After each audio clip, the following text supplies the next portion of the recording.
Bé, moltíssimes gràcies a la Reial Acadèmia de Medicina de les Illes Balears per oferir-me aquesta oportunitat per parlar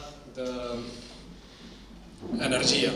Parlar d'energia, que en veritat és la meva professió i és també la meva passió. Ho faré en castellà, havia preparat una presentació en castellà, si no os importa cambio al castellano. Y quería empezar, aparte de dar las gracias por esta oportunidad, porque hablar de energía, como os decía, es una pasión, también quería tener unas palabras de agradecimiento y de reconocimiento a dos miembros que fueron de esta academia. Uno de ellos a mi tío abuelo, Paco Medina, el doctor Medina, que fue uno de los introductores de la pediatría en Baleares, aquí en Mallorca, ¿no? Y aquí pues, he reproducido un obituario escrito por la doctora Román, aquí presente. Muchísimas gracias, doctora. Con su permiso reproduzco aquí este texto que publicó usted. Y la verdad es que he de confesaros que el tener un tío abuelo y luego también un tío, un hermano de mi madre que también pediatra, también Paco Medina, pues la verdad es que hizo que casi hasta los 15 años pues quisiera ser médico. O sea que un poco más estoy aquí sentado entre vosotros. O sea, al principio de mi juventud pues el tener dos tíos, además dos pediatras con los que estás próximo, que te tratan, que estás en su consulta, que tenían aquellos equipos de rayos X, los fonendos, todo esto, pues a una persona, a un niño, pues con mi curiosidad de aquella época, pues la verdad es que me despertó mucha inquietud por la ciencia, por la medicina. Y recuerdo pues como de pequeño compraba libros de anatomía y del cuerpo humano pues para documentarme y para aprender, ¿no? Luego la verdad es que ya en el bachillerato las matemáticas, la física me desviaron la atención y terminé pues siendo ingeniero. Y quiero también aquí reconocer a otro ingeniero industrial que como ha mencionado el doctor Riutor, pues también fue miembro de esta academia y una persona pues, que nos ha inspirado muchísimo a las personas que trabajamos en el mundo de la energía, como es el doctor Feliciano Fuster. Y la verdad es que cuando fui invitado a pronunciar esta sesión, rápidamente pues, recurrí a este discurso, al discurso de ingreso de Feliciano Fuster en esta academia, discurso que había leído porque mi padre lo trajo a casa y que lo guardaba y que ya hablaba en aquel momento pues, de la encrucijada energética, en el año 87.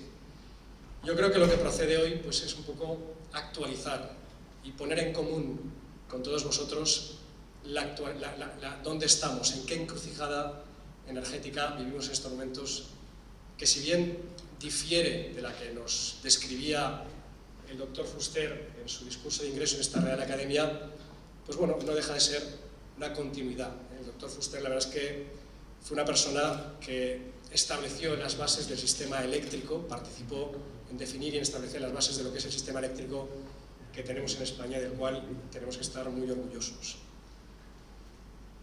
Bien, y entonces, ya entrando en materia, quería un poco poner en común dónde estamos, de dónde venimos y dónde estamos.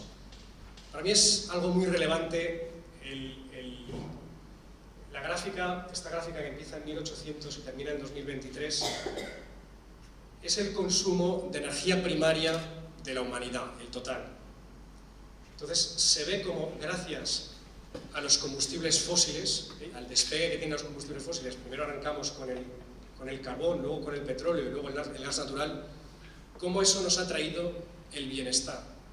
La sociedad, lo que somos hoy en día, se lo debemos en gran parte a los combustibles fósiles. Es una de las fuentes de la humanidad, lo he correlacionado con la población mundial. No digo que la población haya crecido gracias a los combustibles fósiles, pero ha ayudado, hay muchos más factores, por supuesto. Pero ese dominio del combustible fósil con el carbón, cuando en 1712 Newcomen inventa la primera máquina de vapor y arranca en aquel momento la revolución industrial, eso ha transformado la historia de la humanidad. Y también he correlacionado esta curva con lo que sería el Producto Interior, el PIB per cápita. El PIB per cápita vemos también cómo crece igual que crecen la demanda y el consumo de combustibles fósiles. Por tanto, este progreso y ese bienestar que hemos tenido hasta ahora se lo debemos al carbón, primero, al petróleo y al gas. Fijaos la dependencia que tenemos hoy en día todavía de estos combustibles fósiles. La gráfica de la izquierda corresponde a la tarta energética mundial en el año 73. A la derecha, en 2019, vemos cómo crece de 70.000 teravatios hora a 168.000 teravatios hora, pero fijaos que en el 73, primera crisis del petróleo, dependíamos en un 87% de los combustibles fósiles y en el 2019 todavía dependíamos un 81%. Por lo tanto, pesan muchísimo todavía esos combustibles fósiles en nuestra forma de consumir energía. Y aquí vemos un poco el reparto, porque el reparto no es homogéneo a nivel mundial. La demanda de energía, en esta gráfica se ve cómo el consumo de energía per cápita, por persona y por región, pues difiere muchísimo. Tenemos a la derecha grandes consumidores como son Estados Unidos, como es Canadá, Rusia, Japón, Corea del Sur, y luego vamos bajando Europa, China, hasta llegar a África. La media mundial está en 21.000 kilovatios hora habitante. Aquí como asterisco he puesto que estos son 57 kilovatios hora persona y día. Quedaos con este dato porque luego reaparecerá, lo vamos a utilizar. Pero fijaos que un americano, por ejemplo, pues está consumiendo del orden de 224 kilovatios hora por persona y día. Prácticamente es 3,9 veces la media mundial, que está en 57. Por tanto, el consumo de energía a nivel mundial y per cápita sigue siendo y es muy, muy desigual. Y obviamente quienes están abajo persiguen el nivel de vida, el consumo de quienes están arriba. Y ese también es uno de los grandes retos y los grandes problemas que tenemos que abordar en el presente y en el futuro. Pero ocurre algo que cambia, y es que estamos en un contexto global completamente nuevo, distópico. Es que aparece algo que es el cambio climático. El cambio climático va ligado, es una amenaza y va ligado a ese consumo que estamos haciendo de combustibles fósiles. Pero también ligado a este consumo de combustibles fósiles aparecen tensiones geopolíticas, crisis energéticas que de alguna forma condicionan y cuestionan el cómo y por qué consumimos combustibles fósiles. Por tanto, primera idea, los combustibles fósiles nos han traído progreso y bienestar, pero ha llegado el momento de poner en cuestión, de cuestionar este modelo basado en combustibles fósiles, principalmente porque el cambio climático es una amenaza, es un reto, pero es una amenaza importantísima. Y obviamente también las cuestiones que decía geopolíticas, pues no podemos obviarlas, y lo que estamos viendo que ocurre en estos momentos en países como Ucrania y todo lo que ha significado la invasión rusa de Ucrania con el gas en Europa, pues bueno, lo veremos ahora con algunas diapositivas, lo que esto supone. Quiero hacer un poquito de poner en contexto el tema del calentamiento global. Decir que, bueno, es ciencia y no es ciencia de hace 2 días, es ciencia de hace muchísimos años. El primer científico, físico matemático que describe el calentamiento global, el efecto invernadero, perdón, es Fourier, y lo hace ya en 1824.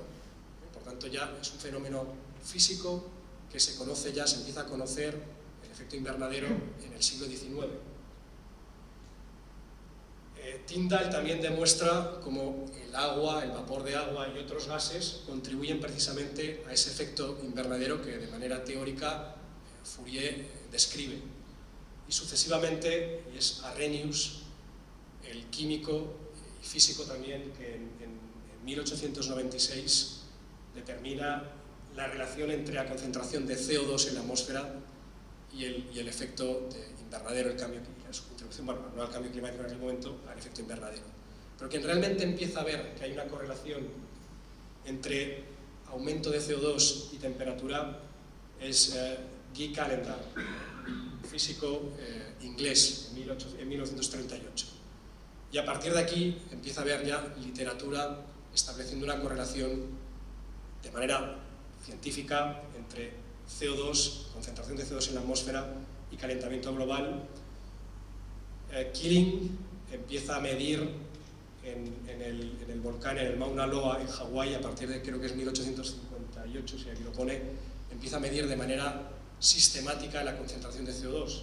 Y luego veremos pues, cómo todo esto queda documentado y los IPCCs, a partir de 1988, pues, sucesivamente van recogiendo todo el impacto y las consecuencias de este calentamiento global, efecto invernadero, derivado de la quema de combustibles fósiles. Por tanto, esto es ciencia y es importante ver que esa ciencia arranca pronto, en el siglo XIX, nos empieza a ilustrar esos fenómenos. No entro más en detalle, yo creo que es por todos conocido, pero el efecto invernadero no es más que el calor que nos manda el Sol, llega en onda corta, se refleja en la Tierra, la reflexión se hace en onda larga y esas partículas de CO2, de vapor de agua, de óxidos de nitrógeno, de HFCs, pues provocan, son como un plástico que hacen que esa energía en forma de onda larga no se pueda ir a la atmósfera y se quede en la Tierra. Por tanto, es como el invernadero, vamos, más claro, todos hemos estado en invernadero, más claro agua. Y ese es un poco, a mayor concentración, como veremos, pues mayor reflexión y mayor calentamiento global tenemos. Interesante también comparar, y eso también un poco nos explica por qué hay vida en la Tierra. La temperatura media de la Tierra está alrededor de los 15 grados. Si vemos qué ocurre en los planetas próximos, bueno, nosotros en la Tierra tenemos un 0,03% de CO2 en la atmósfera, pero por ejemplo, Venus, que tiene un 96% de CO2 en su atmósfera, pues tiene una temperatura media de 420 grados. La vida es imposible. Mercurio, al contrario, que no tiene CO2 y que está más próximo al Sol, tiene menos temperatura que Venus, tiene solo 125 grados. Y Marte, que no tiene tampoco CO2, pues está a una temperatura de menos 50 grados. En fin, o sea, el que tengamos vida casi es un milagro, ¿no? Y en parte se lo debemos al CO2. El efecto cambio climático, también un poco de divulgación. Siempre hablamos de CO2. El CO2 pesa más o menos un 56%. Hay otros gases que también son, por eso se habla de gases de efecto invernadero, los GEI, que también provocan esa reflexión de la onda larga. También está uno que es muy potente. Aquí os he comparado el potencial. Si al CO2 le damos el valor 1, al metano tiene un valor de 28, el ozono tiene un valor de 1022 veces el del CO2, el óxido de nitrógeno 265 veces, y luego están los compuestos halogenados, que bueno, que aquí hay para todos los gustos, pero que también, por tanto, cuando hablamos de emisiones, no solo hablamos de las emisiones de CO2, hablamos también de otros gases, que unos provocados, como veremos, por la acción humana, otros también por la acción biológica, como es el metano. O sea,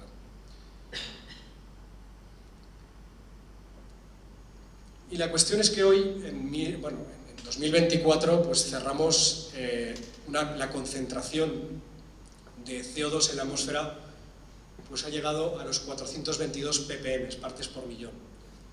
Esto es una serie histórica desde hace 800.000 años, y vemos cómo esta concentración se mantenía siempre por debajo de los 300 ppm. Fue a partir de 1911 y luego en 1958 ya en color rojo, cuando se hace la medida en continuo en la curva esta de Keeling, en el volcán en Hawái, ¿no? Entonces, bueno, eso es una evidencia científica, eso se mide, por lo tanto es completamente objetivo. Aquí el método científico no tiene discusión. Y como os decía, un 75% de ese CO2 o de esos gases de efecto invernadero que se concentran en la atmósfera vienen de la producción y del consumo de energía. Luego hay un 25% restante que, os digo, vienen de otras actividades, de emanaciones, de la actividad biológica, etc. Por tanto, el carácter antropogénico del cambio climático creo que es más que evidente, y ahí lo tenemos y contra él tenemos que actuar. Aquí tenéis a la derecha la curva esta de Keeling, que se lleva midiendo año tras año y de manera continua en el Mauna Loa, que muestra pues, desde 1958 ese ascenso. Tiene unas variaciones estacionales, porque obviamente pues, cuando hay en el hemisferio norte, en invierno pues, hay menos fotosíntesis, en verano hay más fotosíntesis, pues eso tiene una variación estacional. Por eso se explican esos dientes de sierra.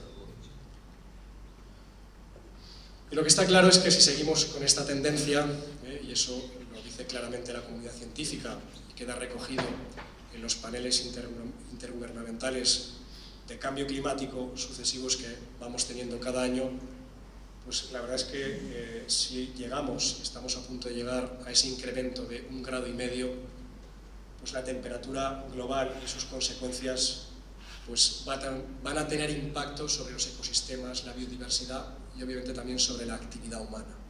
Por tanto, bueno, es un tema pues, a valorar con el que tenemos que convivir y también actuar, ¿no?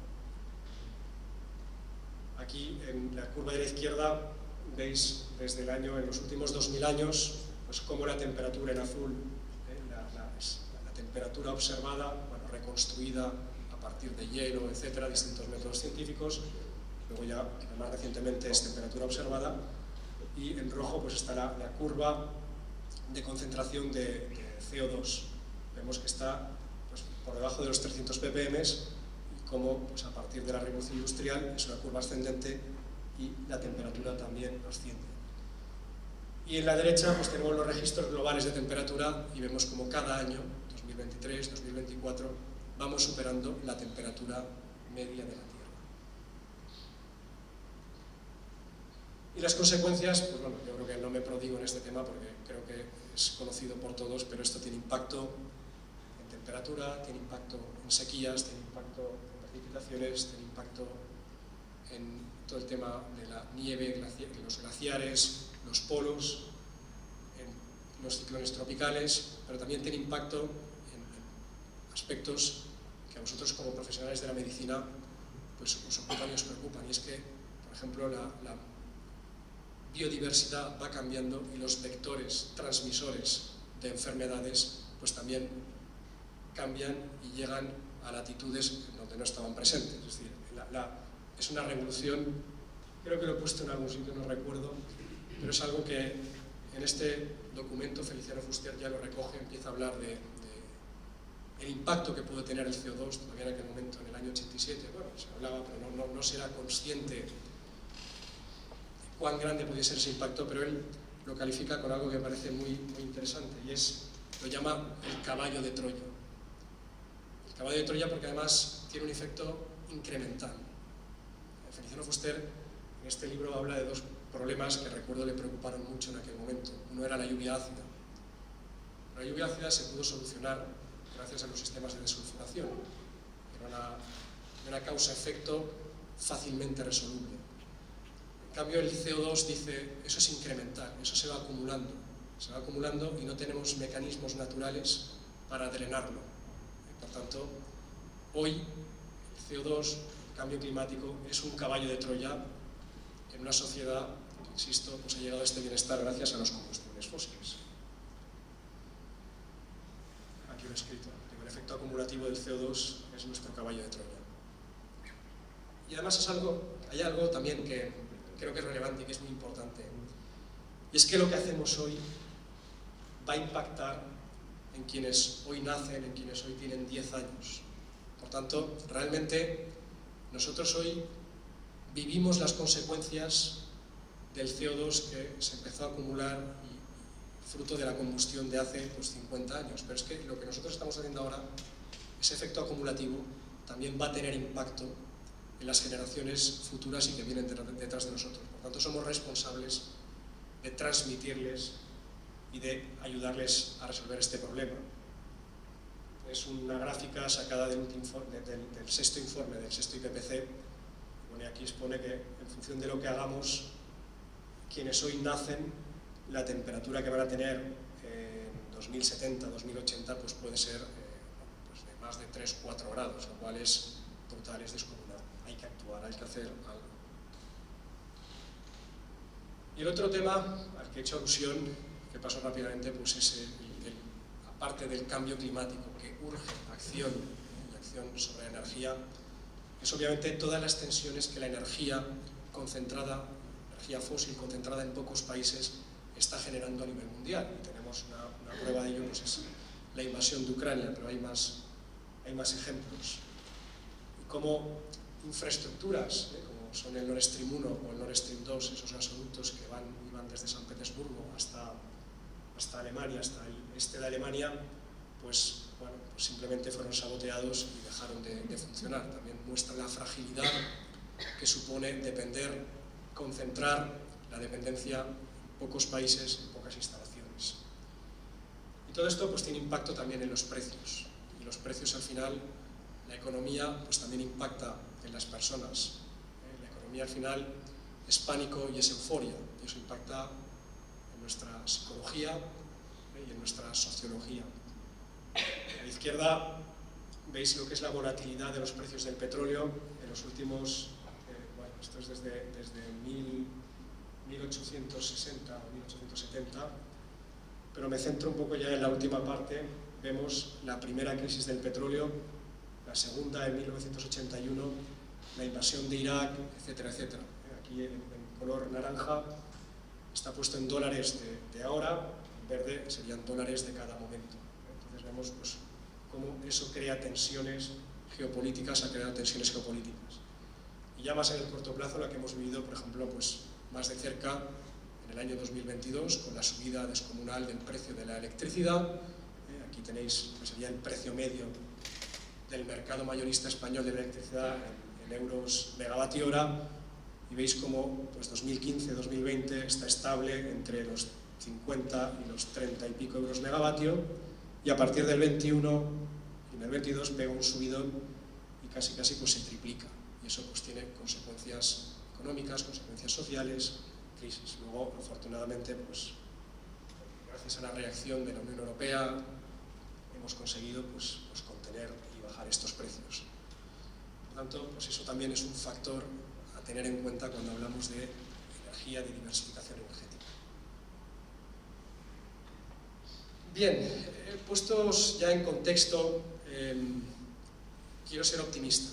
Quiero ser optimista, y todo eso, que puede parecer un problema, tiene solución.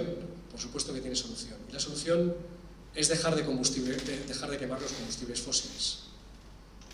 Y hay que meterse de lleno en lo que es la transición energética. ¿Y qué es hacer transición energética? Hacer transición energética es implantar masivamente energías renovables, como veremos, son competitivas, tecnológicamente han llegado a la madurez. Es dotarnos de almacenamiento, porque las energías renovables pues, tienen un hándicap y es su intermitencia, cuando hace sol, cuando hace viento, cuando hay agua. Pero luego también hay un pilar que para mí es muy importante y es un gran desconocido y sobre el que hay que hablar y hay que divulgar, y es la electrificación de la demanda final de energía. ¿Qué quiero decir con todo esto? Y ahora vamos a entrar un poquito más en detalle. Pues con las energías renovables, el sol, la solar, la eólica, la hidráulica, se hace electricidad, se generan electrones, ¿verdad? Pero nuestra demanda de energía final hoy no toda es eléctrica, solo una cuarta parte es eléctrica. Gran parte de la energía que consumimos todavía como ciudadanos, como empresas, como sociedad, es directamente fósil. Y con las energías renovables no hacemos combustibles. Podemos hacer, luego entramos también en detalle, pero no hacemos masivamente combustibles. Por tanto, para descarbonizarnos de verdad, va a hacer falta no solo implantar renovables con su almacenamiento, va a hacer falta también que toda esta demanda de energía final que hacemos como ciudadanos en forma de fósil para movernos, el transporte, el coche, la caldera de la calefacción, cocinar, el agua caliente y la gran industria, la cerámica, el vidrio, el cemento, pues que todo eso que hoy utiliza combustible fósil se electrifique y esa electricidad se haga con renovables. Es casi como, bueno, no es un triple salto mortal, pero es un doble salto que tenemos que hacer. Es renovables, pero también electrificar. Y eso es un poco ahora lo que vamos a ver. Y por supuesto, pues también eficiencia energética, es un pilar importante. La eficiencia al final siempre es hacer más con menos. Tenemos que ser capaces de hacer lo mismo con menos. Eso es un poco un principio pues, que las empresas y en toda la sociedad aplicamos. Gracias, muchas gracias.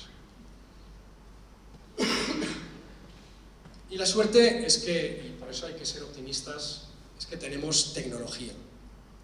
Hace 38 años, cuando Feliciano Fuster leía este discurso de ingreso en esta academia, las energías renovables estaban muy verdes. Eran verdes, pero estaban muy verdes también. De hecho, Feliciano Fuster fue uno de los precursores del desarrollo de las energías renovables en España. Y hoy España es una potencia eólica gracias, en parte, al trabajo desarrollado por un equipo de ingenieros de Baleares liderados por Feliciano Fuster.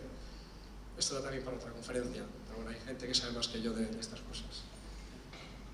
Pero lo que hemos conseguido en estos últimos 38 o 40 años, gracias al desarrollo, a la inversión, a la innovación, a la ciencia, a la investigación que se ha hecho en renovables, pues es lo que veis en estas gráficas. Es que el precio de la solar fotovoltaica, por ejemplo, pues vaya bajando de los $496 el megavatio hora a prácticamente $60 el megavatio hora. O que la eólica, lo que pone aquí onshore wind, pase de 186 a 49. Aquí tenéis la curva de experiencia, que es algo que se utiliza mucho en la industria. Cuanto más produzco, más sé y más barato puedo producir. El precio de los módulos solares es espectacular.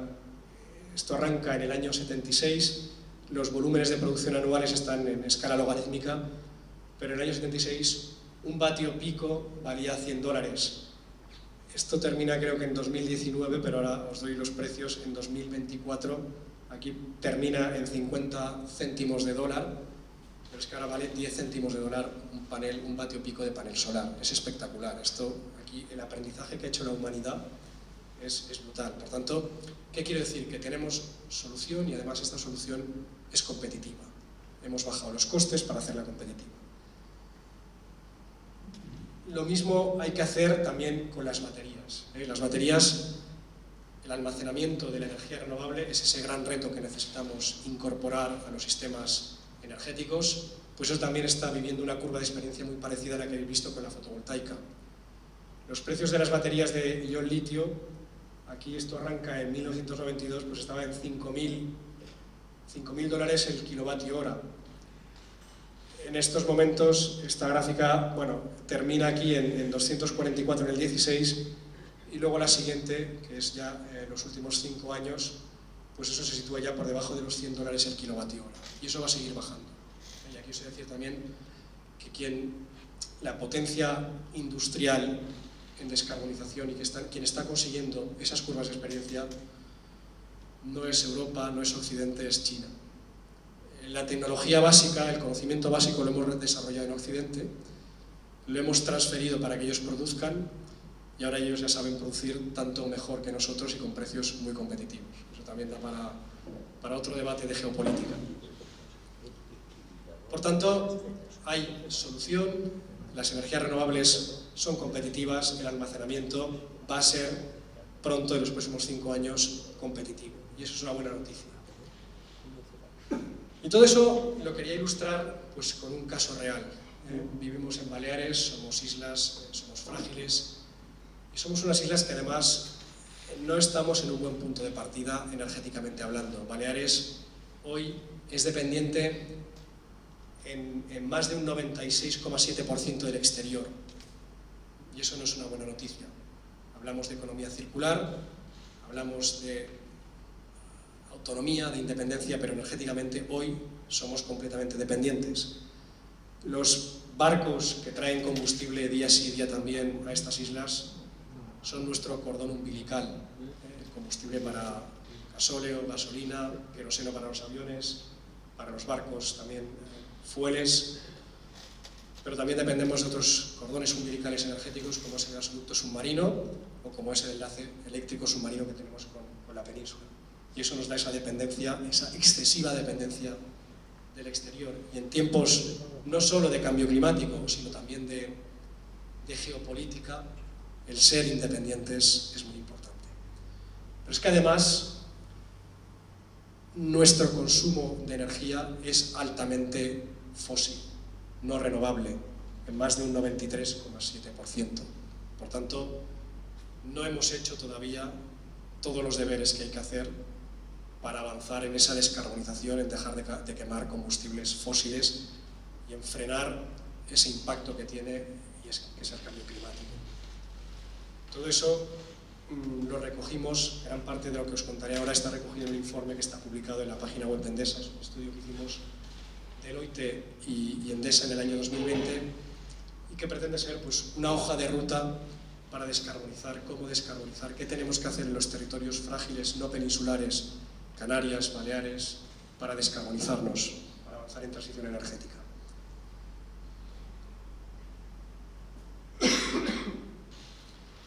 Bueno, aquí hay muchísima información, voy a intentar ser ordenado y utilizar, como os decía, Baleares como ejemplo de dónde estamos y hacia dónde tenemos que ir. Explicaba que en Baleares somos altamente dependientes de los combustibles fósiles. Nuestra demanda de energía final, quedaos con estas cifras, están redondeadas para hacerlo fácil. Nuestra demanda de energía en Baleares hoy es de 24 teravatios hora. De esos 24 teravatios hora, 6 teravatios hora los consumimos, como os decía, en forma de electricidad. Eso es una cuarta parte. Os decía, hay que electrificarse, porque solo una cuarta parte de lo que nosotros consumimos, una cuarta parte es electricidad. Esa electricidad la podremos hacer con energías renovables. Pero luego, 3/4 partes de nuestra demanda de energía final, os avanzaba que son fósiles, que es combustible fósil que déjame decirlo así un poco entre comillas, que nos inyectamos en vena, que es para movernos, para transporte, para cocinar, para calentar, para procesos industriales. Y os decía que con las renovables no sabemos hacemos electrones, no hacemos combustibles. Por tanto, es importante que esos 18 teravatios, esas 3/4 partes de energía que hoy consumimos en forma fósil, las electrifiquemos y las hagamos con electricidad. Con lo cual, el día que hayamos electrificado nuestra demanda hoy fósil y esa electricidad la hagamos con energías renovables, nuestra demanda pasará de ser de 24 teravatios hora, pasará a ser de 12 teravatios hora. O sea, curioso, ¿verdad? Parece como un poco magia. Hoy consumimos 24 y el día que electrifiquemos todo esto que es fósil, solo consumiremos 12. Eso es maravilloso. ¿Por qué? Porque la electricidad, los usos finales de la electricidad son altamente eficientes. Y ahora os lo ilustro. Obviamente, esa electricidad habrá que hacerla, como decía, con energía renovable. Y aquí voy a un dato también que, recordadlo, esos 24 teravatios hora que consumimos en Baleares anualmente, en forma de energía final, si los dividimos por el 1.200.000 habitantes que somos y por 365 días, esto significa que cada persona gastamos, consumimos, utilizamos, da igual el verbo que queráis, 55 kilovatios hora día. Luego vuelvo a ese tema. ¿Y por qué vamos a pasar de 24 a 12? Vamos a pasar por eficiencia. Y aquí traigo dos ejemplos. Uno es la eficiencia del vehículo eléctrico. Hoy, cuando estamos poniendo 1 kilovatio hora de gasolina o de gasóleo en un coche de combustión interna, realmente solo aprovechamos un 20%. El 80% restante se pierde. básicamente en calentar la atmósfera. Es un radiador andante. El motor de combustión interna, desde el punto de vista de ingeniería, es maravilloso, porque que un líquido lo conviertas en movimiento no deja de ser magia, ¿verdad? Pero es muy poco eficiente, energéticamente hablando. Por tanto, necesitamos mucha energía para aprovechar poca. Al contrario, cuando vamos a un vehículo eléctrico y le damos 1 kWh de electricidad, aprovechamos el 90%. De aprovechar el 20 a aprovechar el 90, eso explica por qué cuando dejemos de utilizar fósiles para movernos y utilicemos electricidad, pasaremos de 24 a 12. Es verdad que también habremos multiplicado por 2 la demanda eléctrica. Eso también es un dato importante. Fijaos que ahora consumimos 6 teravatios de electricidad, pasaremos a consumir 6 más. Todo eso, o sea, duplicaremos la demanda eléctrica. Pero habremos dividido por 2 la demanda total de energía de estas islas. Y aquí hay otro ejemplo de eficiencia energética derivada de la electrificación. Es la bomba de calor. La bomba de calor es un proceso termodinámico fascinante, porque tiene rendimientos del 250%. O sea, tú le das 1 kWh de electricidad a una bomba de calor y ella te da 2,5 de calor o de frío. Mientras que tú le das 1 kWh de gas, de gasóleo, a una caldera y te devuelve 0,8 de calor. Por tanto, entre rendimientos del 85% o rendimientos del 250%, creo que está claro que la electricidad gana, y eso explica por qué electrificando no solo vamos a utilizar energía limpia y renovable, sino que además vamos a reducir, a decrecer en nuestra demanda global total de energía. Y aquí tenéis un ejemplo. Esto es un pantallazo, esto es mi casa. Aquí os enseño la producción de agua caliente en casa. Hasta diciembre del 21 lo hacíamos con una resistencia eléctrica que equivale casi a una caldera de gas. Es un poco más eficiente, pero para que veáis cuán eficiente es la bomba de calor.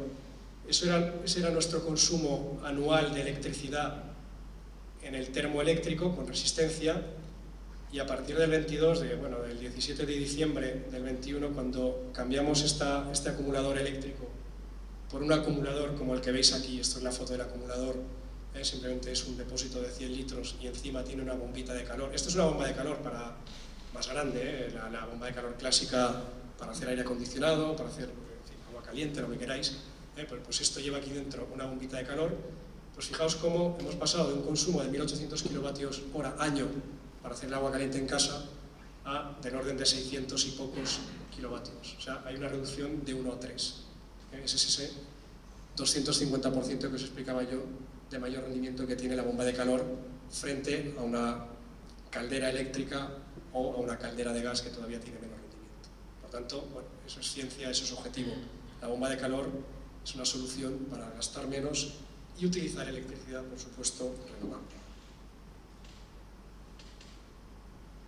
Por tanto, la electricidad, creedme, no lo digo porque trabaje en una compañía eléctrica, lo digo por convencimiento, es el camino para la descarbonización, para las cero emisiones. La verdad es que cuando leo titulares de personas como este señor que aparece aquí, donde dice que un motor diésel emite menos CO2 que el ciclo de vida, el ciclo de vida que un eléctrico, la verdad es que esto, lamentablemente, es falso. Y me remito a organismos independientes que os he puesto aquí, como es la Agencia Internacional de Energía, que tiene un comparador de lo que sería las emisiones totales de un vehículo de combustión interna, de un vehículo híbrido enchufable y de un vehículo eléctrico. Y aquí puedes mover, puedes jugar, esto está libre, está en internet colgado, y le puedes poner que la energía eléctrica que metes en este vehículo eléctrico se haga toda con carbón, y que la energía que consume el vehículo de combustión interna tenga un 10% de biocombustible. Es decir, me pongo en el más favorable para el diésel, para para el de combustión y además desfavorable para el eléctrico. Bueno, pues aún así las emisiones son más bajas. Pero es que el escenario no es emitir 850 gramos de CO2 haciéndolo con carbón. El escenario es que cuando vas a 100% renovables, o casi 100% renovables, cuando tú hagas electricidad limpia con renovables, el vehículo de combustión interna seguirá emitiendo y el vehículo eléctrico pues tendrá muy pocas emisiones, solo las derivadas de que en la fabricación pues todavía quedará un remanente, hoy queda un remanente pues, de energía fósil que se utiliza pues, en producir el acero, el aluminio, lo que sea, ¿no? Por tanto, ese es el futuro. El futuro es eléctrico sin emisiones. Bien, y vuelvo a Baleares, retomando lo que comentaba, y es que tenemos que pasar de esos 24 teravatios hora a 12 teravatios hora, electrificando y poniendo renovables. Es bueno, ¿qué tecnologías, qué implica eso desde el punto de vista territorial? Porque al final las energías renovables pues, requieren una base territorial, un uso, compartir territorio. ¿Cuánta necesitamos? Bueno, aquí tenéis los números, grosso modo, estamos hablando de unos 5.000 megavatios de energía renovable necesitamos instalar en las islas, entre 13 y 14 gigavatios hora de almacenamiento de baterías. Hoy estamos más o menos, de los 5.000, pues hay instalados 350 en suelo, 150 en cubiertas en autoconsumos, por tanto, bueno, pues nos queda bastante, estamos más o menos a un 10% de lo que necesitamos. Eso explica pues, que seamos tan dependientes todavía de los combustibles fósiles. Y eso también, creedme, no es fácil. La inversión que esto requiere es entre 12, descarbonizarnos, es entre 12 y 19.000 millones de euros. El Producto Interior Bruto de Baleares es del orden de los 42.000 millones de euros, es decir que pues eso no se hace en un día, ¿no? Requiere tiempo, requiere esfuerzo. Y como somos islas y el territorio es acotado, es frágil y las renovables requieren usar territorio, pues aquí entro un poco en un debate, en este debate que es, oye, ¿cuánto se puede poner en cubiertas y cuánto se puede poner en el suelo rústico? Debate que está a la orden del día, ¿verdad? Pues bueno, lo que pretendo compartir con vosotros son números objetivos, para que luego cada uno haga su valoración.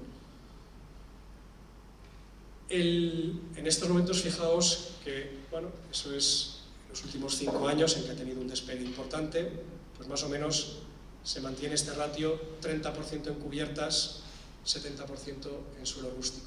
Eso es una tendencia. Hace pocos días el Ayuntamiento de Ibiza publicaba esta nota de prensa donde decía, bueno, es un estudio, la verdad es que es muy interesante y tiene mucho mérito que los ayuntamientos hagan este tipo de estudios, porque aquí, haciendo zoom en el mapa, en el plano de la ciudad, cada ciudadano, cada propietario puede ver sobre su cubierta qué capacidad tiene de montar energía fotovoltaica, paneles solares, y esto pues lo que representa.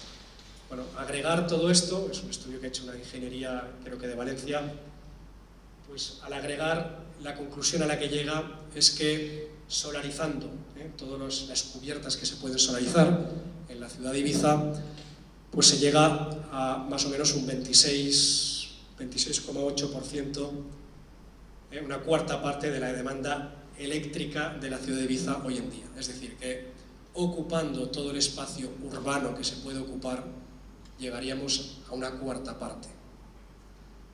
Bueno, eso es una limitación. El estado del arte, la tecnología solar fotovoltaica, luego veremos, comparándola con otras, es muy eficiente, pero llega hasta donde llega. Por tanto, pensar que nos podemos descarbonizar solo ocupando las cubiertas, los espacios urbanizados, antropizados, pues eso va a ser complicado. Tiene que cambiar la tecnología, va a cambiar, hay líneas de trabajo para aumentar la eficiencia de un panel fotovoltaico, combinarla con perovskitas, etc. Pero bueno, eso tiene que llegar. Hoy la tecnología comercial pues da para eso.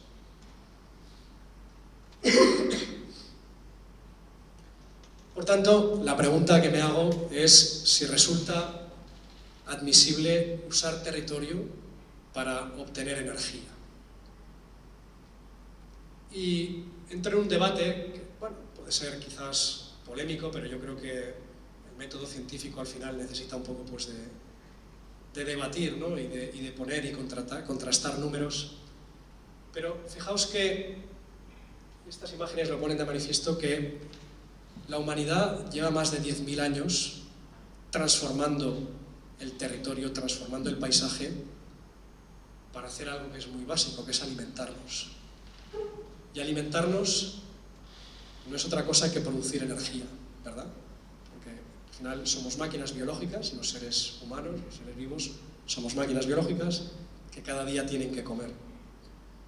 Por tanto, en Baleares, en Mallorca, pues hemos transformado el paisaje y hoy lo consideramos un bien cultural, etnológico a preservar, como son los bancales de la Sierra de Tramuntana, las paredes de piedra seca, los molinos del Pla de Sant Jordi, o los molinos que también tiene Sa Pobla, Ibiza, Muro, etc., Campos. Por tanto, bueno, eso al final, a mí me lo explicaba un arquitecto en Menorca, cuando estábamos con todo el tema del parque eólico de Milán, dice, mira, el paisaje es cultura. Y realmente todo lo que es el paisaje hoy de Baleares es un paisaje antropizado. La mano del hombre ha llegado a todos los rincones. Y os contaba que transformamos el paisaje para obtener alimentos. Y utilizo aquí terminología de Ramón Margalef. Ramón Margalef sabéis que fue el primer catedrático de ecología que hubo en España. Y la terminología, él ya hablaba de estos temas, hablaba del metabolismo biológico en el hombre y del metabolismo exosomático. Eso ya en los años 70 Margalef escribía sobre estos temas. Y es que la alimentación es nuestra fuente de energía y hemos transformado, como os decía, el territorio para darnos esas 2.000 kilocalorías cada día de energía en forma de alimentos, energía en forma de enlaces químicos. Vosotros de eso sabéis muchísimo más que yo, pero el adenosintrifosfato, el ATP, es esa molécula milagrosa que nos da esa energía, que coge la energía del sol y que luego nos la transfiere también al resto de seres vivos en lo que es la cadena trófica. Y cuando ponemos esos 2.000 kilovatios, perdón, esas 2.000 kilocalorías en kilovatios hora, que es un poco la unidad de energía que he estado utilizando hasta ahora, pues bueno, eso significa que cada día las personas comemos, nos alimentamos, nos energizamos con 2,4 kilovatios hora. Muchas veces cuando alguien me dice no entiendo la factura de electricidad, porque el kilovatio hora, digo, pues mira, cada día te comes 2,4 kilovatios hora para comer. Eso es un poco un kilovatio hora, para que tengas un orden de magnitud, una idea, pues eso es un kilovatio hora, cada día te comes 2,4. Pasa que en lugar de en forma de electrones, pues nos los tomamos en forma de enlaces químicos, gracias a los ATPs. Y es que un cuerpo humano, un ser humano, al final, pues somos como una bombillita de esas de cuando éramos pequeños, de las de 100 vatios. Somos 100 vatios que están las 24 horas encendida y 100 vatios por 24 horas son 2,4 kilovatios hora. Normalmente, cuando estamos en estado de reposo, pues consumimos entre 6, 60 y 100 vatios. Cuando nos movemos, el estado de reposo simplemente es para calentar, son las reacciones químicas que tenemos en nuestro metabolismo que genera calor. Cuando nos movemos y tenemos actividad mecánica, no dejamos de ser robots biológicos, pero nos movemos, pues consumimos, nos acercamos más a los 100 vatios, y cuando tenemos actividad intensa, pues podemos llegar a los 300 vatios o incluso más. Ahí hice una foto en una bicicleta de estas estáticas, y veis cómo pues dándole al pedal con más fuerza llegas a los 264 vatios y con menos a 151. Pues eso al final somos transformadores, somos consumidores y transformadores de energía. Y los vatios y los kilovatios hora pues no nos son ajenos, son algo que está en nuestro día a día, aunque de manera inconsciente.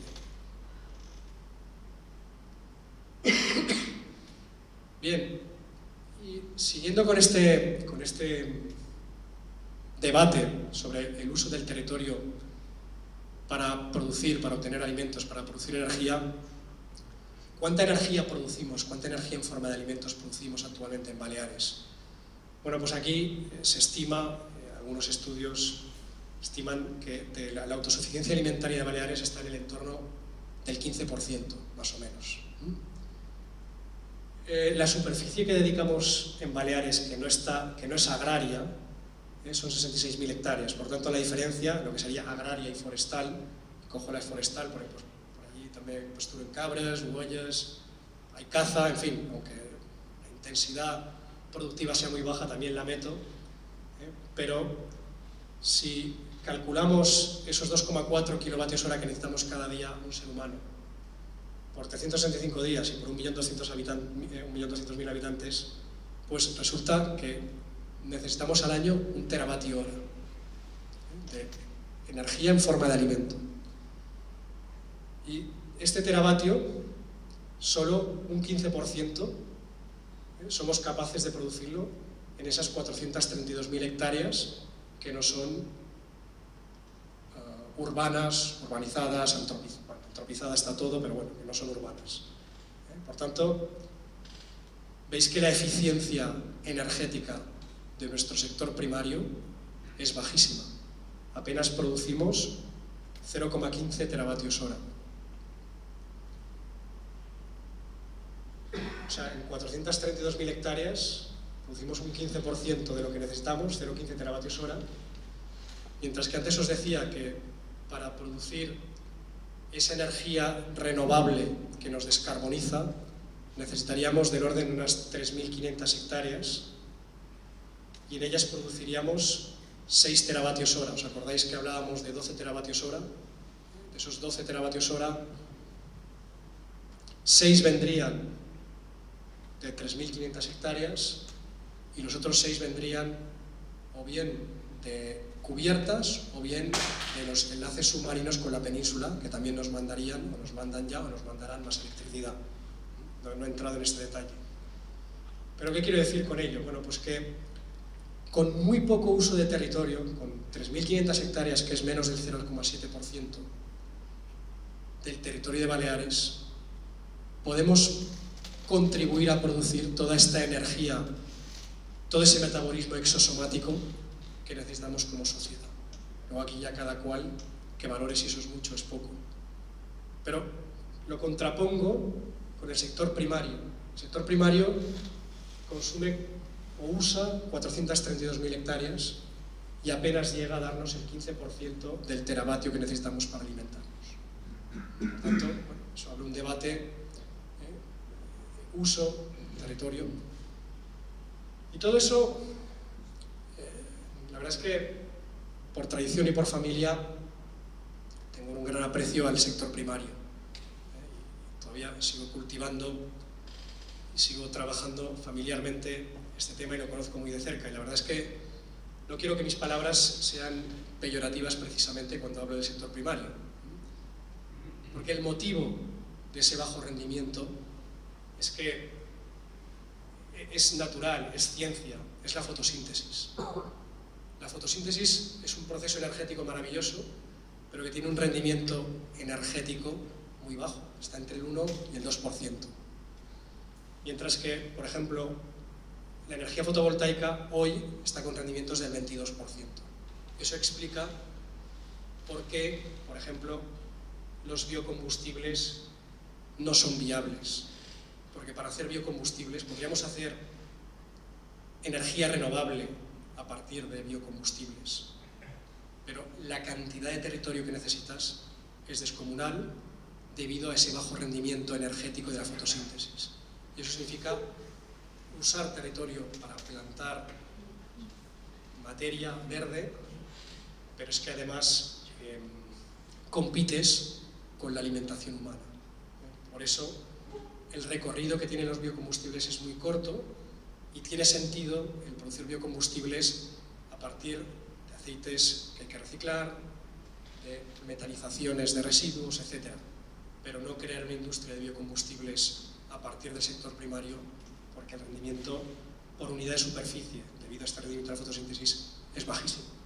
Es que la fotosíntesis aprovecha de lo que es el espectro solar, solo aprovecha la parte visible entre los 400 nanómetros y 700 nanómetros, bueno, y luego todo el proceso de ATPs y del ciclo, y seguro que lo conocéis algunos mejor que yo, pues es energéticamente muy bajo.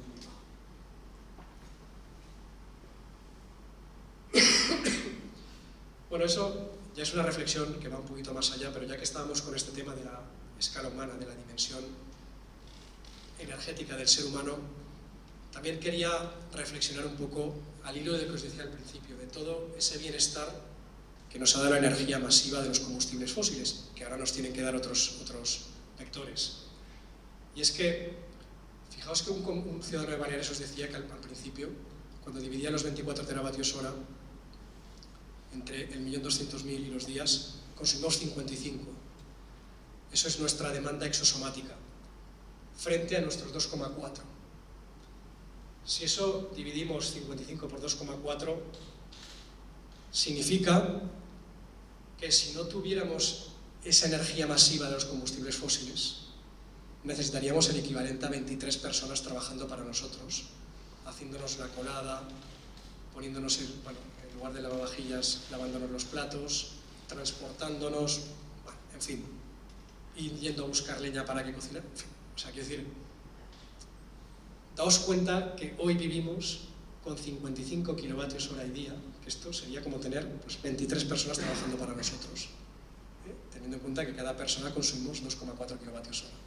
Es un poco una metáfora, que eso lo podemos hacer con humanos, también lo podemos hacer con animales. Recordad que una de las unidades de energía es el caballo. El caballo llega como unidad de energía con la revolución industrial porque equipara la máquina de vapor a los caballos que sustituye. Por tanto, siempre hemos tenido ese símil entre energía biológica, energía animal y la energía moderna. Y aquí he querido hacer un poco, pues también algo un poco más para distendir, ¿no? El coste de nuestro metabolismo biológico. Si más o menos somos capaces de comer por 4 euros al día y comemos 2,4, fijaos que un kilovatio hora de comida nos sale a 1,67 euros. La electricidad, depende de la hora a la que consumas, etcétera, pues puede valer entre 0,28 y 0,10. Y la gasolina, cuando transformas los litros, el euro 60 que vale el litro de gasolina en kilovatios hora, pues se va a 0,18. Eso cuando la pones en el depósito, pero cuando la has puesto en la rueda, que os decía que solo tiene un aprovechamiento del 20%, esos 0,18 se convierten en 0,9. Hombre, no cuestan como un chuletón, pero casi casi. Por eso, por cara que nos parezca la electricidad o la energía, es barata por la calidad de vida que nos da. Y aquí tenéis un poco, eso he considerado que se puede comer por 4 euros al día. El día que vas ya a una estrella Michelin, eso ya cambia radicalmente y se multiplica por 20 o por 30. Bueno, y aquí también otra reflexión, ¿no? Y es que es otro tema que también me ocupa y me preocupa, ¿no? Y es la demografía. Hasta ahora hemos estado con demografía creciente, hemos llegado a los 8.000 millones, pero empieza a haber datos que cuestionan, demuestran que la humanidad quizás haya llegado a su límite. Y quizás la energía, el tener energía abundante y barata, quizás sea una de las palancas que ha activado el descenso de la natalidad, especialmente en Occidente. Y es que cuando analizamos las sociedades rurales y entendemos que los humanos, las personas, pues también, aparte de personas, pues éramos y somos máquinas biológicas, pues esto explica por qué en una sociedad rural las familias tenían muchísimos hijos, porque al final, a partir de los 7, 8, 9 años, pues era mano de obra, era energía barata. O sea, tú le dabas de comer, le dabas los 2,4 kilovatios hora y ellos te daban trabajo. Por tanto, era una forma de generar trabajo. Al final, trabajo y energía van ligados. Para trabajar hace falta energía. En cambio, en las sociedades modernas, pues un hijo hasta bien entrado a los 20 años, pues es todo lo contrario. No aporta trabajo, más bien demanda y consume energía. Bueno, eso, otra paradoja aquí que comparto. Y para terminar con el uso del territorio, pues bueno, compartir estas fotografías donde se demuestra que las energías renovables obviamente pues sí pueden tener un impacto visual. Quizás sea un impacto visual, es un impacto cultural en el fondo. Pero que también son compatibles con el uso del sector primario, el uso energético que hace el sector primario para darnos de comer. Y aquí tenéis algunos ejemplos de apicultura, de pastoreo, de cultivo, incluso pues, de plantación de cereales o de aprovechamiento. Hay sinergias, de aprovechamiento de la sombra, esto pues, disminuye la evaporación, etc. Todo esto se está trabajando, se está investigando, pero no deja de ser pues, curioso e interesante. Y ya para concluir, pues resumir un poco la charla. Esto es lo que habéis visto de otra manera y aplicado a Baleares. Hoy estamos en 24 teravatios hora, podemos llegar a 12 como electrificando nuestra demanda y metiendo renovables y almacenamiento. Y eso hoy hay tecnología, es posible, no es un camino de rosas, es complejo. Yo creo que lo que ocurrió el 28 de abril, pues bueno, es una lección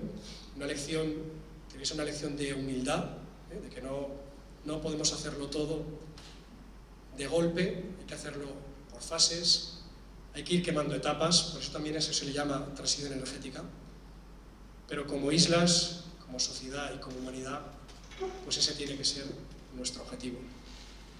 Muchísimas gracias. Bueno, moltíssimes gràcies per aquesta magnífica conferència que dona molt de què pensar. Jo obriré el torn de la discussió i la meva pregunta va en relació vostè ha deixat veure que les energies renovables tenen un problema, que és que són oscil·lants i que s'ha de desenvolupar l'emmagatzematge d'aquestes energies. No sé si és un fet, el que deia jo soy animat, però un sent a vegades que produir bateries i reciclar bateries és una activitat que consumeix molta energia també i que és contaminant. No sé què penses d'això. Gràcies per la pregunta perquè és interessant i és un debat que hem de posar damunt la taula. Mira, us donaré una dada que jo crec que és rellevant. Un vehicle de combustió interna, al llarg de la seva vida útil, per fer uns 150.000 quilòmetres, necessita consumir unes 14-15 tonelades de benzina, de petroli. O sigui, tot això s'ha de moure. És a dir, això és mineria. Passa que ja existeix, hi ha els pous de petroli, hi ha els petroliers, el canal de Suez, i estem acostumats, i això forma part de la nostra cultura energètica actual. Ningú qüestiona pràcticament això ja. Per tant, hem de moure, perquè un cotxe durant 10 anys pugui fer 150.000 quilòmetres, hem de moure 15 tonelades de petroli. Si ara el liti que d'un cotxe elèctric són entre 7 i 10 quilos. O sigui, entre moure 7 i 10 quilos de liti i moure 15 tones de petroli, o sigui, la mineria, aquest escàndol que hi ha gent que critica i diu la mineria de los metales, las tierras raras y los metales, el cobalto, el níquel, el litio, que es necessita per fer la transició energètica. S'ha de fer mineria, per descomptat, però és una mineria amb volum molt més petita, en primer lloc. I en segon lloc, 100% reciclable. Per reciclar-la haurem de menester energia, que òbviament l'haurem de fer també amb fonts renovables, no amb fonts fòssils. Però el liti sempre serà liti, s'haurà degradat. Tu tindràs un carbonat de liti dins una bateria que s'haurà degradat. I mitjançant un procediment, un procés fisicoquímic, el tornarem a convertir en un carbonat de liti útil per fer una altra bateria. He de dir, a més, que les bateries també tenen una segona vida, perquè quan tu la poses damunt un cotxe elèctric i aquesta bateria s'ha degradat i només emmagatzema un 70, un 60%, doncs, home, ja no té sentit moure un cotxe amb una bateria que s'ha reduït en un 70% o un 60%. Però aquesta bateria encara la pots posar en terra i emmagatzemar energia renovable, perquè en terra és igual que tingui un 60% de capacitat. Però bueno, quan s'ha acabat de degradar del tot, l'acabarem reciclant, i això és física i és química, consumirà energia, però el liti seguirà sent liti. Mentre que el petroli, que és una cadena d'hidrocarbur, quan l'hem cremada, l'has perduda. Allò és CO2 i és aigua. Gràcies. Sí, jo aquí, bé, la veritat que ha estat una exposició magnífica, enhorabona i gràcies. Però està clar que hi ha d'haver una transició energètica i s'està fent. S'està fent de mica en mica, veiem que a Balears el percentatge encara és molt baix. Quin és el principal obstacle que ens ha duit en aquesta situació de tan baixa transformació d'aquesta energia renovable?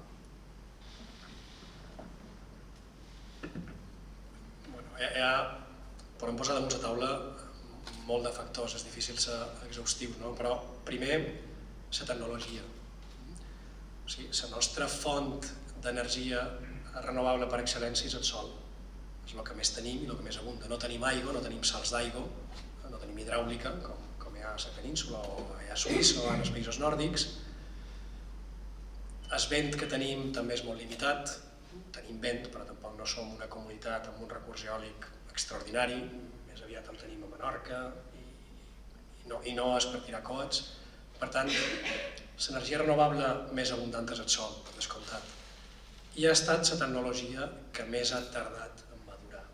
Realment, les plaques fotovoltaiques, quan realment s'han convertit en una tecnologia competitiva, ha estat en els darrers 5-6 anys.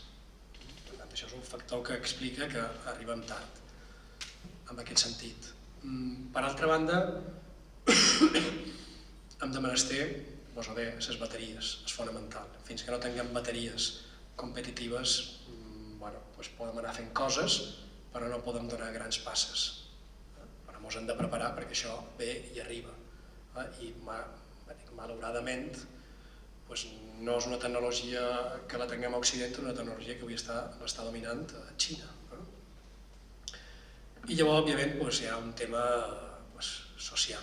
Un tema, moltes vegades, jo crec que com a societat ens agrada més el business as usual, tenim una certa aversió al risc, al canvi, ja ens va bé com estan les coses, però surts aquí de fora i quan estàs en el mes de juny o la setmana passada en el mes de maig i tens màximes de 30 i pico graus, jo crec que el tema comença a ser greu i preocupant i hem de començar ja a pensar que ens hem de posar les piles.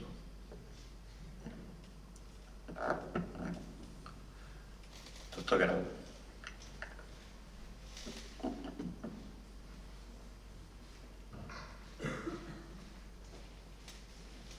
En primer lugar, te quiero dar la enhorabuena porque ha sido una presentación realmente estupenda, muy didáctica, y yo creo que hemos aprendido todos mucho.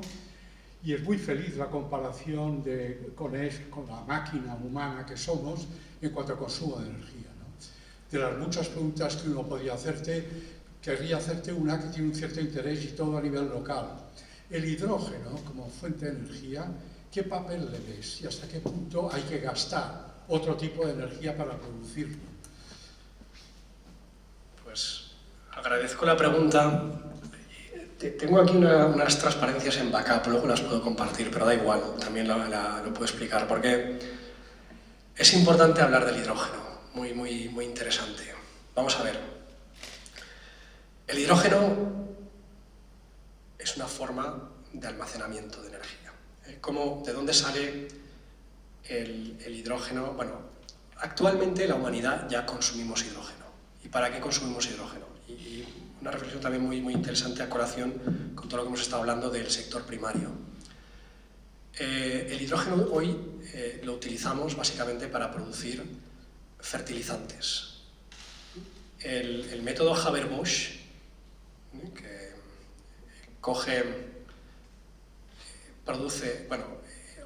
se produce hidrógeno a partir del refinado del metano. El metano es CH4, refinas el metano, produces CO2 y produces hidrógeno. Esa es la forma hoy en día masiva de producir hidrógeno. Por tanto, es una forma de producir hidrógeno emisora de gases de efecto invernadero, de CO2.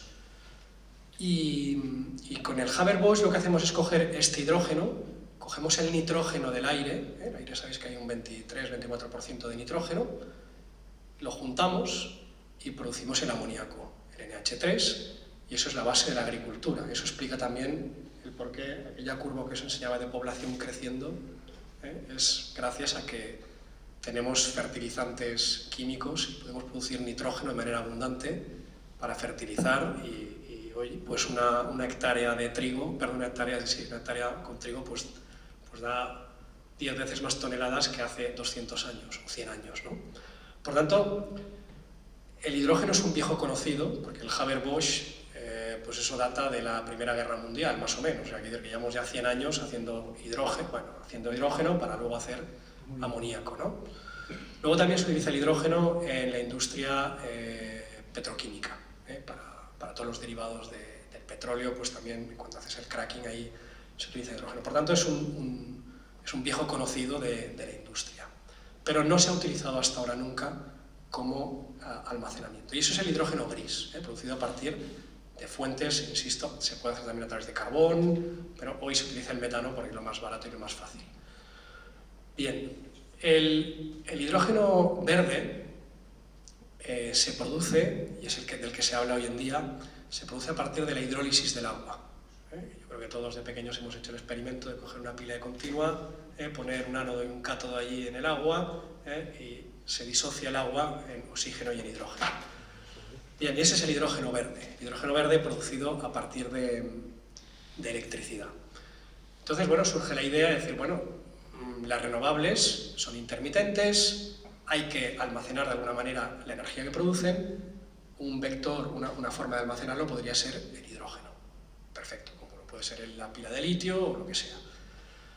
Pero ¿qué ocurre cuando analizas los rendimientos? Y aquí hay algo que es muy importante, y es el segundo principio de la termodinámica.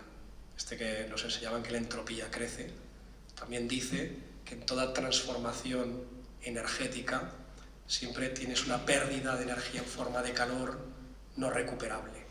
Bueno, pues todo procedimiento energético, toda transformación energética, pues pierdes.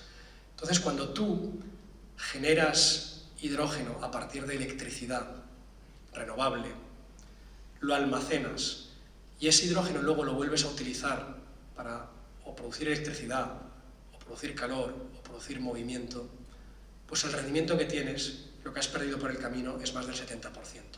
Para producir calor es un poquito menos, pero para producir electricidad básicamente, en una pila de combustible, por ejemplo, o para producir movimiento en un vehículo, en un autobús de hidrógeno, pues has perdido por el camino un 70%.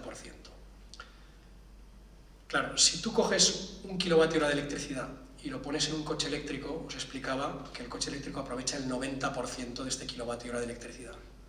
Entre poner 1 kWh de electricidad en un coche eléctrico que aprovecha el 90% y poner 1 kWh en un autobús de hidrógeno que aprovecha un 30%, blanco y en botella. El hidrógeno es muy bonito, tecnológicamente es muy complejo, porque es muy pequeñito y se filtra, o sea, retenerlo tiene su complejidad, almacenarlo, necesitas muy alta presión, estamos hablando de 800 kilos, es una presión seria, pero bueno, se puede. En ingeniería pues, se llegan a hacer cosas más complicadas, pero es que el rendimiento es muy malo. Por tanto, utilizar hidrógeno como almacén de energía, donde puedes utilizar directamente electricidad o electricidad que ha pasado por una pila electroquímica como es el litio, pues es termodinámicamente hablando es absurdo. Por tanto, ¿dónde puede tener sentido el hidrógeno? Va a poder tener sentido en sectores que son difíciles de electrificar. La aviación, de momento, no tenemos una tecnología de almacenamiento electroquímico que pese poco, que tenga poco volumen y que tenga mucha densidad de energía. Ahí, pues el hidrógeno o un derivado del hidrógeno, que son todos los combustibles sintéticos. O sea, tú puedes producir hidrógeno, puedes quemar hidrógeno, pero ya os digo, el hidrógeno, tecnológicamente, meter hidrógeno en un avión, pues tiene su aquel, tiene sus retos, ¿no? Por las presiones, etcétera. Lo puedes licuar también, pero para licuarlo creo que la temperatura de licuación son menos 262 grados, o sea, está casi muy cerca del cero absoluto, o sea, tienes que consumir mucha energía, es complejo, pero bueno, puedes coger la molécula de hidrógeno, juntarla con el CO2 del aire y hacer una cadena, un hidrocarburo. Pero todo eso consume mucha energía. Y ahí todavía el rendimiento energético, si os decía que usar hidrógeno directamente es un 30% de rendimiento, un 70%, cuando te vas a combustibles sintéticos, cuando te vas a amoníaco, que es otra forma también, todavía pierdes más. Con lo cual, lo usarás en aviación, lo usarás en marítimo, lo que no puedas electrificar. Se pueden electrificar muchas cosas, porque para electrificar estamos pensando siempre, bueno, en la bomba de calor, que llega a una temperatura, la resistencia eléctrica, es otra forma eléctrica. La resistencia eléctrica, los radiadores eléctricos, que han estado siempre pobrecitos, están denostados, tienen una eficiencia del 100%, o sea, no son tan malos. Cuando tú haces energía renovable, oye, aquello es súper eficiente, pero luego tienes otras formas de calentar, tienes los microondas, tienes la inducción electromagnética, o sea, quiero decir que se pueden llegar a conseguir temperaturas para calentar en procesos industriales de hasta 2000 y pico grados con electricidad, ningún problema. Doctor Miraso, primero. Muchas gracias, Martí, por la charla, ha estado muy interesante, nos ha instruido mucho. Sabes que coincido con tu idea, estoy totalmente de acuerdo en lo de las renovables, pero así todo te quería preguntar una cuestión, y es si tú sabes si hay alguna iniciativa, y se me ocurría quizás de la Comunidad Europea, para estudiar alguna técnica para disminuir el porcentaje de CO2 en la atmósfera, para drenar, lo que tú llamaste drenar de la atmósfera el CO2. ¿Hay alguna iniciativa para hacer esto o no? Sí, hay iniciativas. Hay una empresa, creo que es suiza, que se llama ClimaWorks o algo así, ¿no? Ahora no recuerdo el nombre, que ahora además está buscando capital porque quiere de alguna forma crear absorción, ¿no? Absorción de CO2. Lo que pasa es que esto energéticamente no está claro todavía el balance energético. O sea, a ver, el día que tú tengas mucha renovable excedentaria, pues dices, pues mira, me puedo permitir el lujo de usar esta renovable para este CO2, almacenarlo pero es que esto consume energía, o sea, termodinámicamente hablando es un proceso que necesita energía. Mientras no estemos excedentarios de renovable, que no lo estamos, habéis visto que todavía a nivel mundial dependemos en un 80 y pico por ciento, un 81, 80% de los fósiles, pues eso difícilmente va a ser viable. O sea, físicamente y químicamente es viable, se puede hacer, pero económicamente hoy por hoy pues tiene poco sentido. Pero sí que hay gente que lo está haciendo.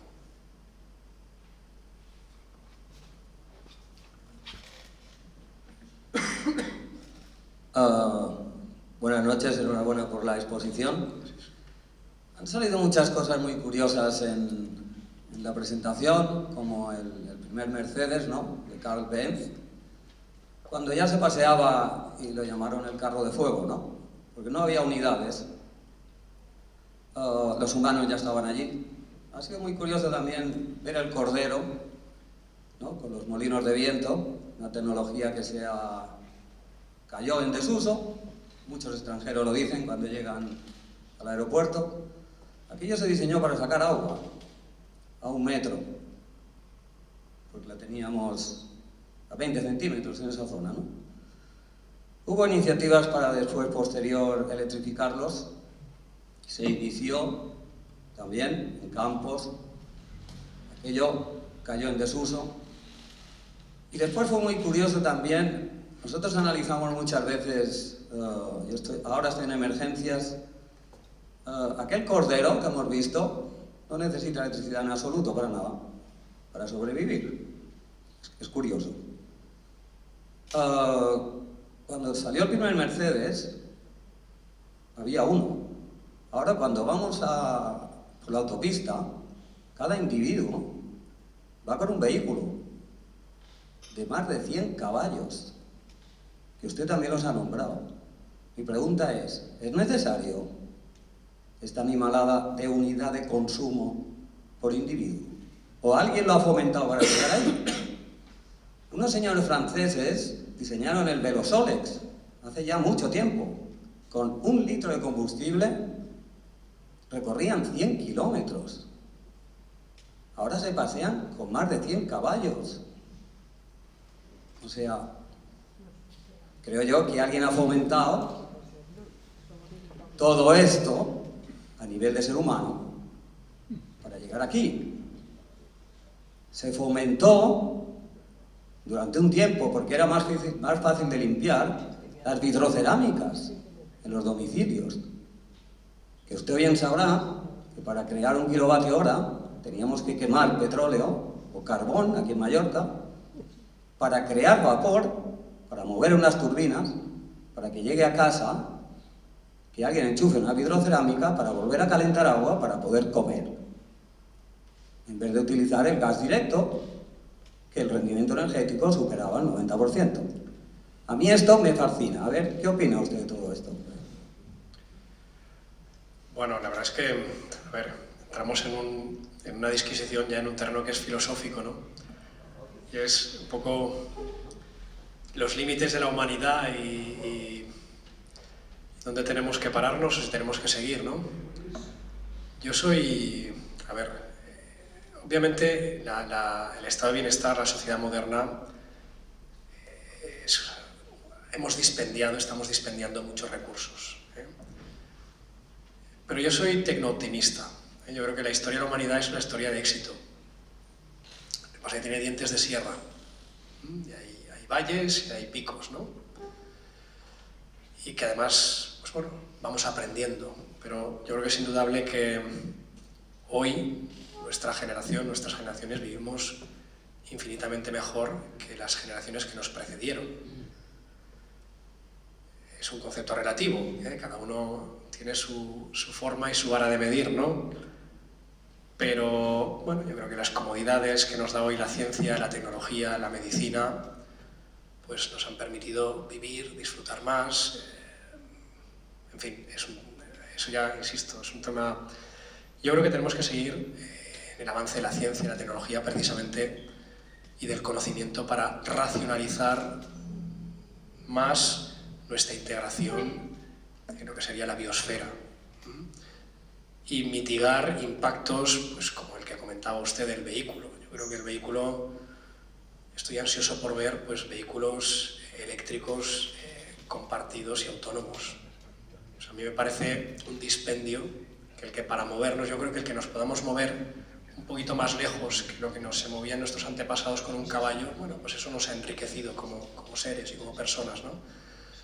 Pero que para hacerlo pues tengamos que consumir tanta energía y tantas toneladas de acero, etcétera, pues yo creo que tenemos que hacerlo con menos, ¿no? Y cuando tú ves que un vehículo está aparcado 23 horas y media, tomando el sol o el fresco para luego usarlo solo media hora, pues es un poco absurdo. Por lo tanto, yo creo que hay oportunidad de racionalizar, y es un poco el trabajo de los científicos y los ingenieros, però en mallorquín deim que el món no es fet en un dia. Si Déu va de menester 7, doncs nosaltres... Bé, moltes gràcies per la magnífica conferència. Els presents metges farmacèutics també entès perfectament bé, t'agraïm molt. Te volia fer 2 preguntes. Una te l'han fet 300 vegades, que és si ens pots explicar una mica, ho has apuntat al final, la causa de l'apagada, no? De l'apagón. ho has apuntat una miqueta al final de la teva intervenció. I si aquí, si és cert, que aquí ens vam poder mantenir gràcies a la producció local. I la segona pregunta és si és eficient, ho he vist amb alguna informació, que s'està fent a la Xina instal·lar panells solars a la mà. Bé, respecte a el que va passar el dia 28 d'abril, no tinc prou informació en aquests moments per... O sigui, fa falta, i estem esperant tots que per part de qui té la responsabilitat d'operar el sistema elèctric espanyol es comparteixi la informació i faci un diagnòstic. Per tant, no conec, tinc aproximacions, com a enginyer puc intuir, però no puc fer un diagnòstic sense tenir informació. Sí puc dir que aquí a Balears el que va passar és que estem connectats amb la península i des del moment en què la península cau, l'enllaç se desconnecta i quan se desconnecta l'energia que estava donant l'enllaç va poder ser subministrada per la producció local de les centrals tèrmiques que tenim a Endesa, que les centrals tenen una reserva rodant, donen l'energia que se necessita en un moment donat, més roden amb una sobrecapacitat per fer front a la desconnexió intempestiva de qualsevol element, en aquest cas va ser l'enllaç. Òbviament allà se va produir un transitori important de freqüència, o sigui, l'energia elèctrica, un sistema elèctric de potència, sempre has de tenir un equilibri instantani entre el que és la producció i la demanda. Des del moment en què se desequilibra producció i demanda, que és el que va passar a la península, el sistema cau i s'apaga. I qui comanda tot això és la freqüència. La freqüència, 50 Hz de freqüència, te diu si estàs equilibrat. I quan se va desconnectar l'enllaç, la freqüència va caure a 49,008 Hz. Va ser un pèl. Per davall de 49 ja haguéssim hagut de llevar demanda, però no s'ha de llevar gent de demanda. Les centrals, he de dir que van respondre com a jabates i van ser capaços de tenir aquesta inèrcia mecànica, aquesta inèrcia rodant, per poder absorbir aquesta manca de potència que donava l'enllaç. I això és un dels temes que ha posat de manifest aquesta pana de dia 28 d'abril. I és que encara depenem de la generació síncrona per poder mantenir l'inèrcia, la freqüència i les tensions dels sistemes elèctrics de potència. Això també se podrà fer en renovables, però encara no hi ha una tecnologia, diguéssim, massiva i escampada com per fer-ho. Per tant, hem d'avançar amb renovables, però ho hem de fer amb prudència i ho hem de fer amb seguretat i incorporant les tecnologies que fan falta. L'emmagatzematge electroquímic, per exemple, ajudarà en aquestes coses, com els volants d'inèrcia, com els compensadors síncrons, és a dir, tota una sèrie de tecnologia que fa falta incorporar per poder arribar a aquest escenari 100% renovable.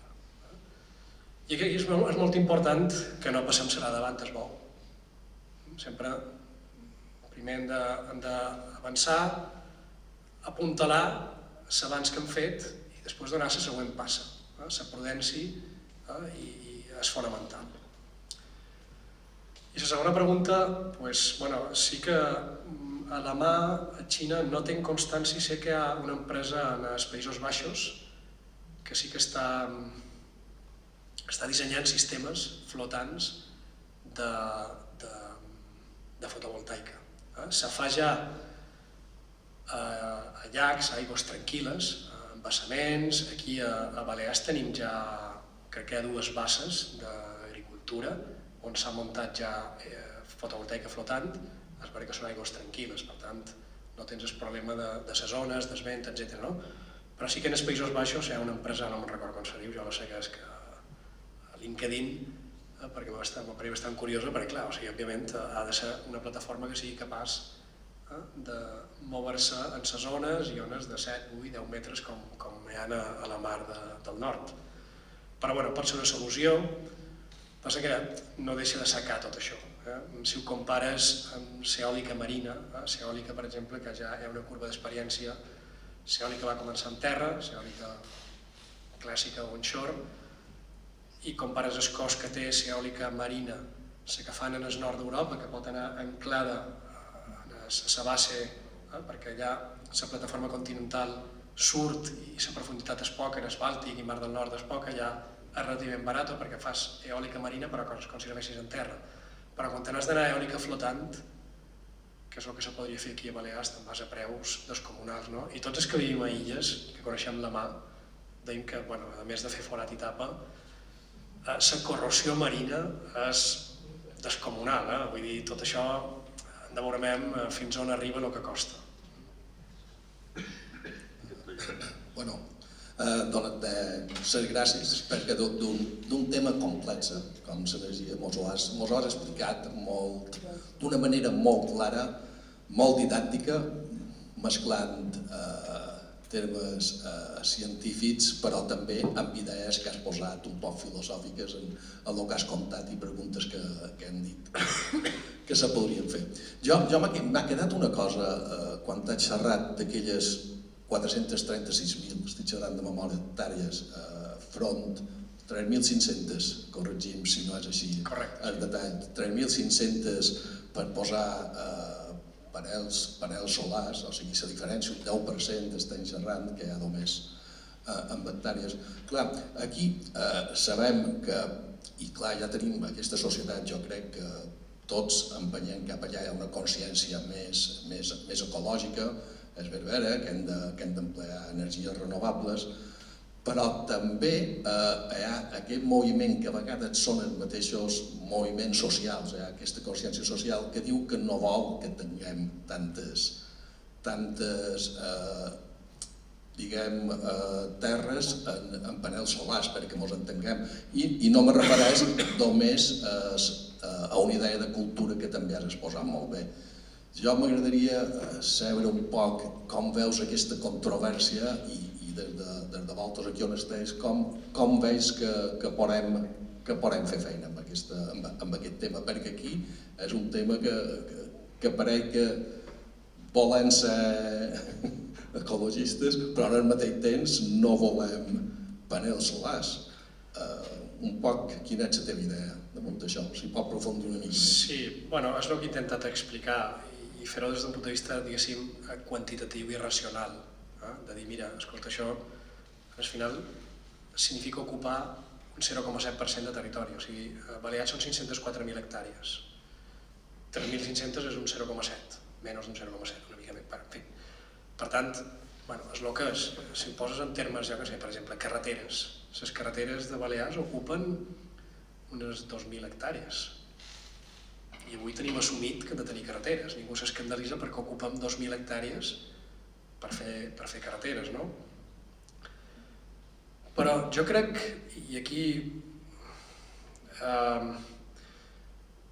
O sigui, ara tenim assumit que hi veiem els molins del Pla de Sant Jordi o de Campos o de Muro i Sa Pobla com una cosa totalment normal, racional, un bé a protegir. Si tu ara te poses en els ulls d'un ciutadà de Mallorca del segle XIX, devia dir, i això, aquest monstre que han plantat aquí. Però jo crec que pensava en termes d'utilitat i d'home, això m'ha permet treure aigua, regar, dessecar terres per cultivar, m'ha permet menjar, no? Per tant, no sé, vull dir, són moments, són cultures distintes, no? Jo crec que hem de valorar que si utilitzar i no consumir, perquè aquí també els verbs són importants, se parla de consum, l'espai no se consumeix, el territori no se consumeix, s'utilitza en tot cas. Utilitzar 3.500 hectàrees que són reversibles, que el dia de demà si trobem una cosa millor, que la trobarem. No he parlat de fusió nuclear, però està ahí, viene, pot venir, qualque dia vendrà. Que són reversibles. Utilitzar aquestes 3.500 hectàrees per fer energia que no emet carboni, que no produeix canvi climàtic, que ens fa energèticament independents, jo crec que inclús no els hem d'amagar. És que hem d'estar orgullosos de veure'ls. Jo quan la Comissió de Medi Ambient diu que fas un parc i te diu, doncs faci un parc fotovoltaic i li posi una barrera vegetal que no el vegi ningú. Jo això m'apareix, o sigui, m'apareix, ho respecte, jo m'agrada també, jo crec que hem d'estar orgullosos i exhibir que tenim energia autòctona. És el nostre és la nostra energia. És el que ens mou com a societat. Per tant, per no fer aquí i no haver d'importar petroli fet a Aràbia Saudita o a Qatar o gas natural fet a Algèria o als Estats Units o a Rússia, fosca. És que hem de reflexionar en termes d'objectivitat i de racionalitat. I si hem acceptat una paret de pedra seca i una marjada bany al bufar, per què no hem d'acceptar un 0,7% de panells dispersos en el nostre territori, formant un mosaic? Es veurà que hem de parlar una mica, és que hi és com, no hem de fer animalades, però si això ens dona independència i això no emet, jo crec que és per fer un pensament al manco.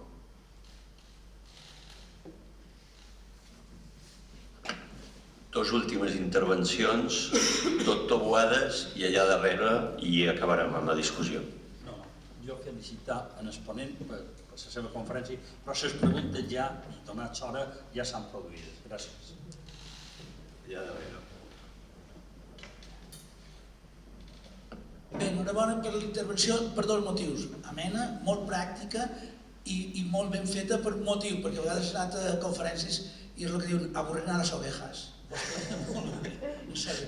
Segon, i xerrant de territori, jo la meva formació és d'arquitecte. Ja he xerrat de les teulades, d'això, personalment. Som més partidari de que totes aquestes plaques s'utilitzi el sol rústic per lo que ha dit ara, perquè és reversible, això se col·locarà i se pot llevar. Ara, pensar que les teulades, home, d'un polígono sí, però de solla, banyalbufar, petra, veure el que jo dic, mosques negres allà damunt, a mi em posa molt nerviós. Crec que és millor fer servir el sol rústic, que està bé i després és reversible. I que segons, i això de les teulades, jo estic una mica preocupat. Moltes gràcies. No tinc res a dir, en fi, crec que està tot dit. Molt bé, doncs enhorabona pel debat, que està molt interessant, i moltes gràcies a tots. Es tanca la sessió. Gràcies, Martí.